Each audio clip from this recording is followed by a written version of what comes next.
Philbé Moreau. Petit segment extra avec toi. Ça s'appelle les 3 petites questions.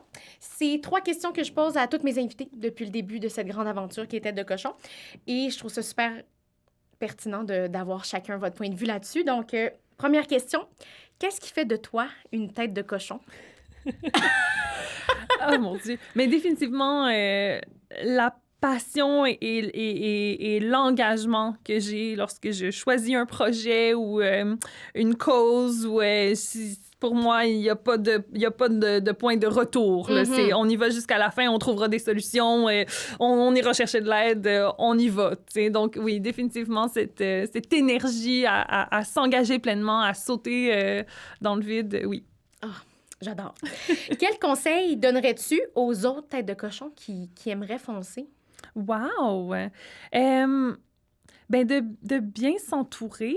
Je pense qu'il y a énormément de force dans la communauté, dans sa propre famille qu'on se construit, que ça soit autour d'un projet ou que ça soit autour justement d'une cause ou de ta propre famille.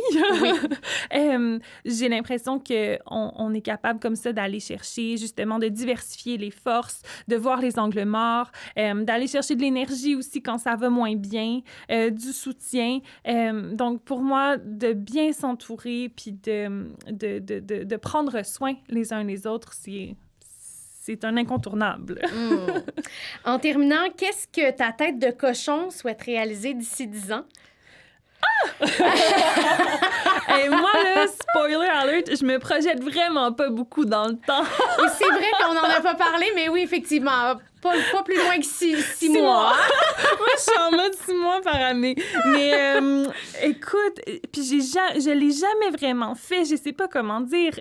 Je trouve que c'est un exercice qui est tellement difficile. Peut-être que ça va me rattraper un jour, là, mais puis aussi, je trouve qu'il y a tellement de choses qui sont arrivées dans ma vie que j'aurais jamais pu souhaiter ou que j'aurais jamais pu, tu sais, prévoir ou organiser que je suis quand même let go. Là. C'est le petit côté adaptabilité et flexibilité, là, mais je ne prévois pas beaucoup d'avance.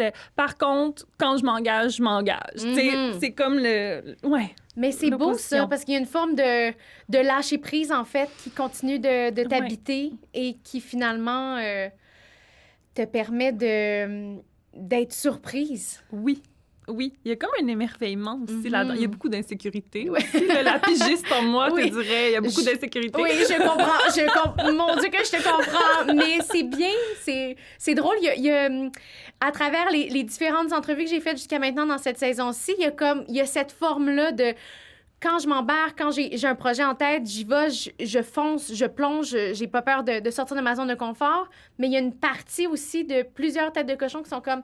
Mais il y a une partie de moi ce que je contrôle pas, je le laisse aller, tu sais, puis je laisse aussi... je surfe la vague. Ouais. Et je terminerai avec une tu fais une métaphore avec une algue. Dans le livre, tu parles de l'incertitude, puis que on se laisse porter. Tu te laisses porter. Tu sais, je vois la danseuse qui est là, puis je me dis, crime, bin, c'est ça, tu sais. Et moi, je terminerai là-dessus parce que c'est un mantra que je me suis donné depuis la dernière année.